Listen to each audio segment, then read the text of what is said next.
तर hello guys, मी तुमच्यासाठी एक नवीन चॅनल घेऊन येत आहे. SC नर्सेस अकॅडमी, सर्व मराठीमध्ये एक्सप्लेनेशन. आणि आपण आज सुरू करणार आहोत युरिनरी सिस्टीमचा एक टॉपिक, युरेथ्रा. आता युरेथ्रा काय असते? युरेथ्रा म्हणजेच की त्यामध्ये युरिन कलेक्ट होऊन आपल्या एका एक्सटर्नल एन्व्हायरमेंटमध्ये वेस्ट प्रोडक्ट बाहेर निघतील. ठीक आहे. आपल्या बॉडीमध्ये जे काही किडनी फिल्टर करत असते, काय फिल्टर करत असते, जे काही waste product nephron through filter करण्याचं काम करत असते, तेच युरेटरमधून पास आउट होऊन युरिनरी ब्लॅडरमध्ये कलेक्ट होतील. आणि युरिनरी ब्लॅडरमधून कलेक्ट झाल्यानंतर ते वेस्ट प्रोडक्ट जी काही युरिन आहे ते तुमच्या युरेथ्रा थ्रू बाहेर जाणार एका एक्सटर्नल एन्व्हायरमेंटमध्ये. ठीक आहे. किडनी. आता सर्वात पहिले युरेथ्रा समजायचं अगोदर तुम्हाला किडनी माहीत असायला हवी. तर किडनी म्हणजे टू किडनी प्रेझेंट. आपल्याला किडनी दोन असतात. तर दोन किडनीला अटॅच असतात दोन युरेटर. तर युरेटर असतात 25 centimetre long. Each ureter 25 centimetre long असतात. तर युरेटर हा किडनीचा भाग नाही आहे.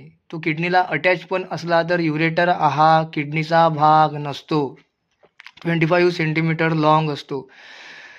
तर युरेथ्रा. आता युरेथ्रामध्ये सर्वात पहिला पॉईंट लिहिलेला आहे, vessels or a tube that transport urine from the bladder to external environment. तसंच युरेथ्राला व्हेसल्स किंवा ट्यूब म्हटल्या जाते आणि त्यामधून ट्रान्सपोर्ट युरिनचं होत असते. तर युरेथ्राला व्हेसल्स और ट्यूब म्हटल्या जाते. त्यामधून कशाला ट्रान्सपोर्ट होत असते? युरिनचं ट्रान्सपोर्ट होत असते. तर किडनीमधून जेही काही वेस्ट प्रोडक्ट फिल्टर होत आहेत, वेस्ट प्रोडक्ट फिल्टर झाल्यानंतर ते वेस्ट प्रोडक्ट युरेटरमध्ये जात आहे. युरेटर हे वेस्ट प्रोडक्ट कुठे नेण्याचं काम करत आहे? युरिनरी ब्लॅडरमध्ये. आणि लक्षात ठेवायचं, युरिनरी ब्लॅडरमध्ये 400 to 500 ml युरिन कलेक्ट झाल्यानंतर युरेथ्रामधून ती युरिन पास आऊट होईल एका एक्सटर्नल एन्व्हायरमेंटमध्ये. म्हणून म्हटलेलं आहे, vessels or a tube that transport urine from the bladder to external environment. म्हणजे युरेथ्रा हा व्हेसल्स म्हणतात याला किंवा ट्यूब म्हणतात. हे काय काम करते? युरिन ट्रान्सपोर्ट करण्याचं काम करत असते. म्हणजे युरेथ्रा युरिन ट्रान्सपोर्ट करणार. ठीक आहे. युरिन ट्रान्सपोर्ट केल्यानंतर ते ब्लॅडरमध्ये नेणार. ब्लॅडरमध्ये नेल्यानंतर ते एका एक्सटर्नल एन्व्हायरमेंटमध्ये पास आऊट होईल. तर टू युरेथ्रा बघितलेले आहे. टू युरेथ्रा आपण बघितलेले आहे तिथे. एक असते प्रॉक्झिमल युरेथ्रा. आता प्रॉक्झिमल युरेथ्रा म्हणण्याच्या अगोदर प्रॉक्झिमल म्हणजे काय? प्रॉक्झिमल म्हणजे जो ओरिजिनच्या जवळ असणार त्याला म्हणतात प्रॉक्झिमल. आणि डिस्टल म्हणजे तो ओरिजिनच्या दूर असणार त्यालाच म्हणतात डिस्टल. तर सर्वात पहिले म्हटलेला आहे प्रॉक्झिमल युरेथ्रा. आता प्रॉक्झिमल युरेथ्रा हा ट्रान्झिशनल एपिथेलियल सेल किंवा टिश्यूनी हा भाग बनलेला असतो. आणि second one distal urethra. Distal urethra हा भाग स्ट्रॅटिफाईड स्क्वॅमस एपिथेलियल सेल किंवा टिश्यूनी हा भाग बनलेला असतो. तर मेल युरेथ्राचं सेंटीमीटर किती सेंटीमीटर लॉंग आहे? 80 to 20 centimetre long, 7 to 8 inches long. आणि female urethra 4 centimetre long, 155 inches. आता मेल युरेथ्रा मध्ये पहिला पॉईंट असा लिहिलेला आहे, runs from the internal urethral orifice of the bladder to the external urethral orifice located at the tip of penis. आता male urethra चालू करण्याच्या अगोदर मी तुम्हाला एक गोष्ट सांगतो. मेल युरेथ्रा हा स्टार्ट कुठून होत असतो? तर इंटरनल युरेथ्रल ओरिफाईसपासून स्टार्ट होतो आणि एंड कुठे होतो? एक्सटर्नल युरेथ्रल ओरिफाईस म्हणजे टीप ऑफ द पेनिस. आता मेल युरेथ्रा मी असं बोललो की मेल युरेथ्रा स्टार्ट कुठून होत असतो? इंटरनल युरेथ्रल ओरिफाईस आणि एंड होतो external urethral orifice. Male urethra 18 to 20 centimetre long असं मी पहिले बोललो होतो, 7 to 8 इंचेस. ठीक आहे. तर सेकंड वन याचा पॉईंट असा म्हटलेला आहे, part of the urinary system as well as reproductive system. म्हणजे मेल युरेथ्रा हा पार्ट युरिनरी सिस्टीमचा पण आहे आणि रिप्रोडक्टिव्ह सिस्टीमचा पण आहे. पार्ट ऑफ युरिनरी सिस्टीम का बरं म्हटलेला आहे? की यामधून पास आऊट युरिनचं होते. आणि as well as reproductive system का बरं म्हटलेलं आहे? की यामधून सिमेन पण पास आऊट होत असते. सिमेन स्पर्म पण पास आऊट होत असते. तर पार्ट्स ऑफ मेल युरेथ्राचे 4 पार्ट्स असतात. पहिला पार्ट्स म्हटलेला आहे प्री प्रोस्टॅटिक म्हणजेच intramural urethra, second one prostatic urethra, third one membranous urethra, fourth one spongy urethra. आता युरेथ्रा हे 2 टाईप्सचे असतात. एक मेल युरेथ्रा असते, एक फिमेल युरेथ्रा असते. मेल युरेथ्राचे टाईप्स बघितले, प्री प्रोस्टॅटिक युरेथ्रा त्यालाच म्हणतात intramural urethra, second one prostatic urethra, third one membranous urethra, fourth one spongy penile urethra.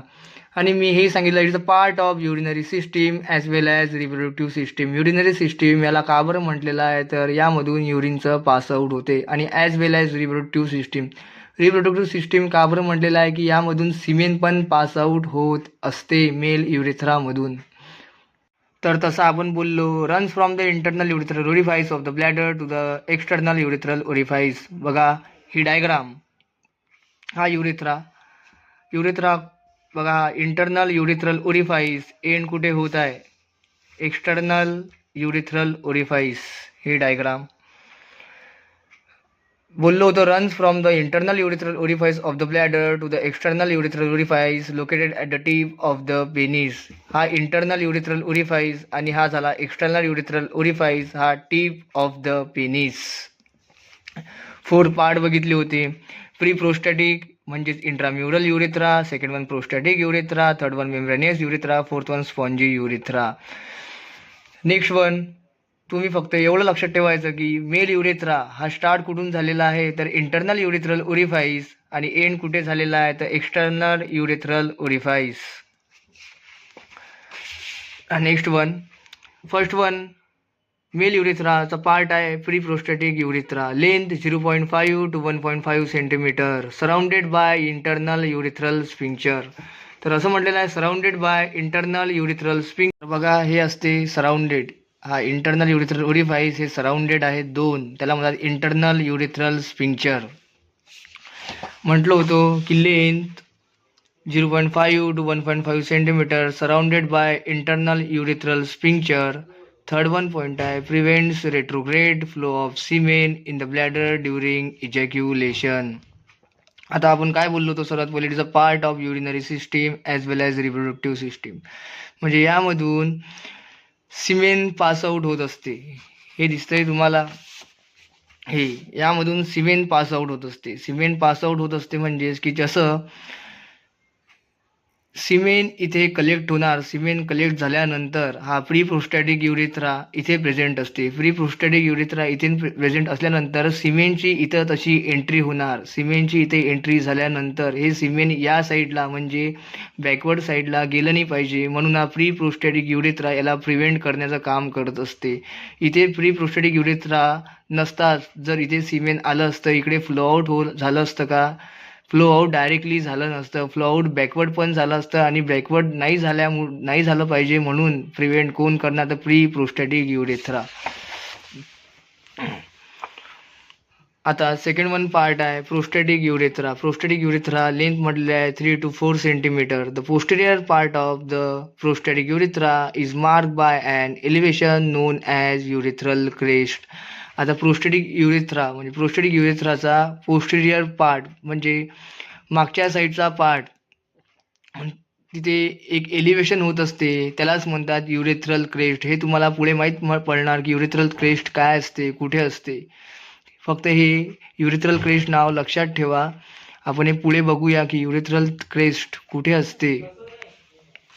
म्हटलेलं आहे prostatic sinus. Next one part आहे प्रोस्टॅटिक सायनस. प्रोस्टॅटिक सायनस काय असते म्हटलेलं आहे prostatic ducts empty prostatic fluid into the urethra. आता prostatic ग्लँडमधून जे काही फ्लुइड येणार येथून युरेथ्रामध्ये जाईल. ठीक आहे. प्रोस्टॅटिक ग्लँड, आता प्रोस्टॅटिक ग्लँड कुठे असतात, हे इंटरनल युरेथ्रल स्फिंक्चरच्या आतमध्ये ह्या ग्लँड असतात, त्याला म्हणतात प्रोस्टॅटिक ग्लँड. तर प्रोस्टॅटिक ग्लँडमधून एवढं लक्षात ठेवायचं, जे काही युरेटरमधून युरिन येण्याचं काम करत असते ते सर्वात पहिले प्रोस्टॅटिक ग्लँडमधून कुठे जाण्याचं काम करत असते तर प्रोस्टॅटिक ग्लँडमधून जाण्याचं काम करत असते युरेथ्रामध्ये. तर युरेथ्रामधून सिमेन कुठून येणार तर एका इजॅक्युलेटरी जंक्शनमधून येणार, पोस्टेरियर साईडमधून येणार म्हणजे मागच्या साईडनी सिमेन येणार. ठीक आहे. आणि युरिन कुठून येणार तर युरिन येणार प्रोस्टॅटिक ग्लँडपासून. आता बघा आपण बोललो the posterior part of the prostatic urethra is mark by an elevation known as urethral crest. जो पोस्टेरियर पार्ट आहे प्रोस्टॅटिक युरेथ्राचा त्यालाच म्हणतात युरेथ्रल क्रेस्ट. ते असं प्रेझेंट असते, हे युरेथ्रल क्रेस्ट.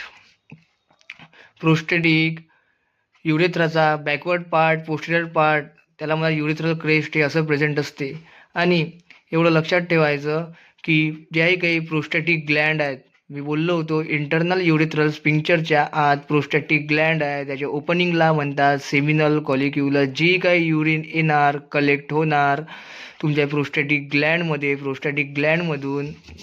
आता ही प्रोस्टॅटिक ग्लँड आहे याच्या आत, ही प्रोस्टॅटिक ग्लँड याच्या आत आहे, तर जी काही युरिन येत आहे ती पहिले प्रोस्टॅटिक ग्लँडमध्ये जात आहे. प्रोस्टॅटिक ग्लँडमध्ये गेल्यानंतर ती प्रोस्टॅटिक ग्लँडच्या ओपनिंगला म्हणतात सेमिनल कॉलिक्युलस. हे सेमिनल कॉलिक्युलस हे याची ओपनिंग आहे. तशीच हे सेमिनल कॉलिक्युलस ओपनिंग होणार, तसंच तुमची युरिन यात एंटर करणार. तर प्रोस्टॅटिक ग्लँड, मी बोलतो इंटरनल युरेथ्रल स्पिंक्चरच्या आत प्रोस्टॅटिक ग्लँड असतात आणि त्याच्याच ओपनिंगला म्हणतात सेमिनल कॉलिक्युलस. तर हे असे सेमिनल कॉलिक्युलस हे असे प्रेझेंट असतात, सेमिनल कॉलिक्युलस. नंतरचा पॉईंट म्हटलेला आहे these ducts carry sperm from the testes and fluid from the seminal vesicle into the urethra.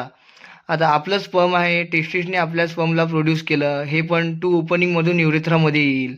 आता कसं येईल, तर आता स्पर्म कुठून येण्याचं काम करत असतं ते हे इजॅक्युलेटरी ओपनिंग. इथे इजॅक्युलेटरी ओपनिंग 2 पॉईंट दिसत आहेत, ती आहे इजॅक्युलेटरी ओपनिंग. इजॅक्युलेटरी ओपनिंगमधून यामधून स्पर्म येण्याचं काम करत असे, म्हणूनच म्हटलेलं आहे as well as reproductive system. ठीक आहे, जे काही आपलं स्पर्म आहे, टेस्टिसने आपलं स्पर्मला प्रोड्यूस केलं, हे पण याच्या 2 ओपनिंग असतात, त्याला ओपनिंगला म्हणतात इजॅक्युलेटरी ओपनिंग. आणि लक्षात ठेवायचं युरेथ्रामध्ये जे काही स्पर्म येण्याचं काम करत असते ते इजॅक्युलेटरी ओपनिंगमधून येणार. आणि वरचं तो एक डॉट दिसत आहे त्याला म्हणतात प्रोस्टॅटिक अट्रिकल. आता प्रोस्टॅटिक अट्रिकल म्हणजेच ते मी तुम्हाला पुढे सांगतो. Prostatic sinus. आता prostatic duct empty prostatic fluid into the urethra, हे तुम्हाला कळालं. प्रोस्टॅटिक ग्लँडमधून जे काही फ्लुइड येणार येथून युरेथ्रामध्ये जाईल, म्हणजेच की प्रोस्टॅटिक ग्लँडच्या ओपनिंगला म्हणतात सेमिनल कॉलिक्युलस. आणि सेमिनल कॉलिक्युलसमधूनच तुमची युरिन एंटर होणार तुमच्या युरेथ्रामध्ये. नेक्स्ट वन बघतो आपण प्रोस्टॅटिक अट्रिकल. आता प्रोस्टॅटिक अट्रिकल असे प्रेझेंट असतात. हा डॉट प्रोस्टॅटिक अट्रिकलचा. आता प्रोस्टॅटिक अट्रिकलमध्ये काय लिहिलेलं आहे, length 3 to 4 centimetre. Second one, the posterior part of the prostatic urethra is mark by an elevation known as urethral crest. जो पोस्टीरियर पार्ट आहे त्याला युरेथ्रल क्रेस्ट म्हणतात. कशाचा? प्रोस्टॅटिक युरेथ्राचा जोही काही बॅकवर्ड म्हणजे पोस्टीरियर पार्ट आहे त्याला युरेथ्रल क्रेस्ट म्हणतात. ते डायग्राममध्ये दिसत आहे urethral crest. Backward part prostatic युरेथ्राचा त्याला म्हणतात युरेथ्रल क्रेस्ट. आणि the posterior part of the prostatic urethra is mark by an elevation known as urethral crest. हे प्रोस्टॅटिक युरेथ्रा हे तुमचं क्लिअर झालं. आता मी बोललो होतो प्रोस्टॅटिक अट्रिकल हे तुम्हाला दिसत आहे. प्रोस्टॅटिक अट्रिकल हा एक डॉट आहे, याला म्हणतात प्रोस्टॅटिक अट्रिकल. आता prostatic utricle remnant of the Mullerian ducts which are embryonic structure, म्हणजे काही वाचलेला पार्ट मिलेरियन डक्टचा. जेव्हा आपली एम्ब्रियोनिक डेव्हलपमेंट होते तेव्हा काही वाचलेला पार्ट त्याचा तो एक डॉट आहे. जेव्हा आपली एम्ब्रियोनिक डेव्हलपमेंट होते त्याचा काही वाचलेला पार्ट त्यालाच म्हणतात प्रोस्टॅटिक अट्रिकल. हा इथे प्रेझेंट असते, या डॉटला म्हणतात prostatic utricle. Remnant of the Mullerian ducts which are embryonic structure, म्हणजेच की काही वाचलेला पार्ट मिलेरियन डक्टचा. जेव्हा आपली एम्ब्रियोनिक डेव्हलपमेंट होते तेव्हा काही वाचलेला पार्ट त्यालाच म्हणतात प्रोस्टॅटिक अट्रिकल. नेक्स्ट वन म्हटलेलं आहे सेमिनल कॉलिक्युलस. आता सेमिनल कॉलिक्युलस मी तर तुम्हाला पहिले सांगितलेलं होतं की सेमिनल कॉलिक्युलस म्हणजेच काय, जी काही इंटरनल युरेथ्रल स्पिंक्चरमध्ये प्रोस्टॅटिक ग्लँड असतात तशी आपली युरिन फ्लो करत असते युरेथ्रामध्ये. ते जेव्हा सर्वात पहिले प्रोस्टॅटिक ग्लँडजवळ आल्यानंतर त्या प्रोस्टॅटिक ग्लँडच्या ओपनिंगला म्हणतात सेमिनल कोलिक्युलस. आणि त्या सेमिनल कोलिक्युलस तसे उघडतील, ओपन होतील, तसंच ते सेमिनल फ्लुइड किंवा युरिन हे तुमच्या युरेथ्रामध्ये जाण्याचं काम करणार. आणि ते स्पर्म असतात, ते सेमिनल फ्लुइड हे मिक्स होण्याचं काम करत असतात. आणि मी तुम्हाला हे सांगितलं आहे की स्पर्म कुठल्या जंक्शनमधून येत असतात, ते इजॅक्युलेटरी जंक्शन मागून पुढे येण्याचं काम करत असतात. इजॅक्युलेटरी जंक्शन हे 2 डॉट आहेत, इजॅक्युलेटरी ओपनिंग आहेत. नेक्स्ट वन आहे membranosus urethra, also non as the intermediate part of the urethra. आता मेम्ब्रेनियस युरेथ्रा हा जोही काही येल्लो पार्ट दिसत आहे त्याला म्हणतात membranous urethra. It is the most intermediate part of the urethra. म्हणजेच की याची लेंथ आहे 1 to 1.5 सेंटीमीटर. थर्ड 1 आहे narrowest and least dilatable portion of the urethra, म्हणजे एकदम पातळ पार्ट, एकदम पतला पार्ट, त्याला म्हणतात मेम्ब्रेनियस युरेथ्रा. म्हणजे मिडलमध्ये बघितला जातो त्यालाच म्हणतात membranous urethra. 1 to 1.5 centimetre long, narrowest असते आणि least dilatable portion of the urethra, म्हणजे पतला पार्ट असतो. नेक्स्ट 1 पॉईंट आहे surrounded by external urethral sphincter. बघा हे एक्सटर्नल युरेथ्रल स्पिंक्चर हे रेड कलरचे दिसत आहेत, हे याला सराउंडेड करत आहेत, या येल्लो पार्टला हे सराउंडेड करत आहे म्हणून म्हटलेलं आहे surrounded by external urethral sphincter. आणि इंटरनल युरेथ्रल स्पिंक्चर इथे प्रेझेंट असतात, इंटरनल युरेथ्रल स्पिंक्चर.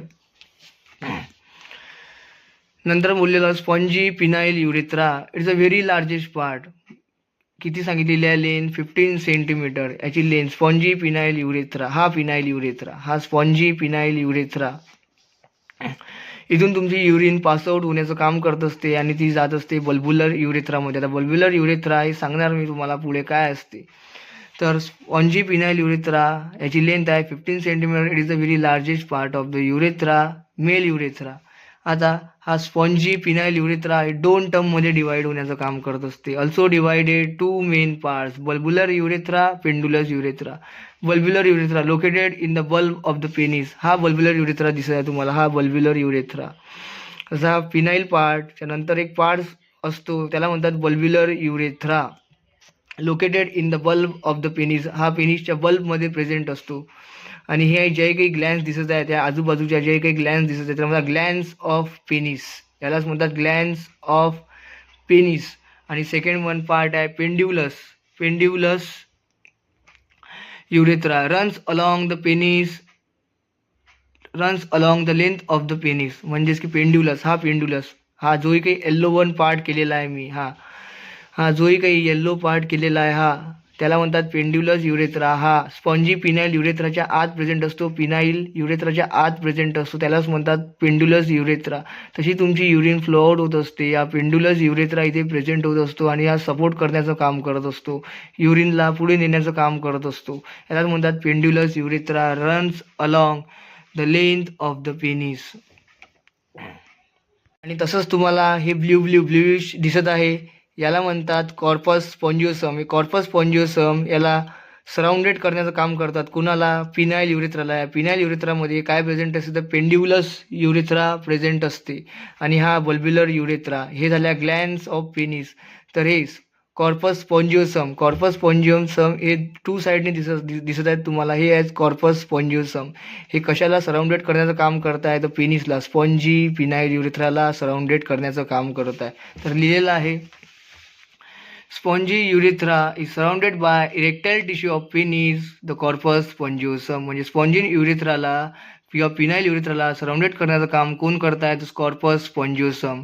आणि म्हटलेलं आहे second one point terminates at the external urethral orifice at the tip of the penis. म्हणजे टर्मिनेट म्हणजे हे एक्सटर्नल युरेथ्रल ओरिफाईस, इथून तुमची युरिन बाहेर पासआउट होणार एका एक्सटर्नल एन्व्हायरमेंटमध्ये. म्हणूनच म्हटलेलं होतं vessels or a tube that transport urine from the bladder to external environment. इथून तुमची युरिन पास आउट होण्याचं काम करणार कुठून? बल्ब्युलर युरेथ्रामधून. हा झाला एक external urethral orifice tip of the penis.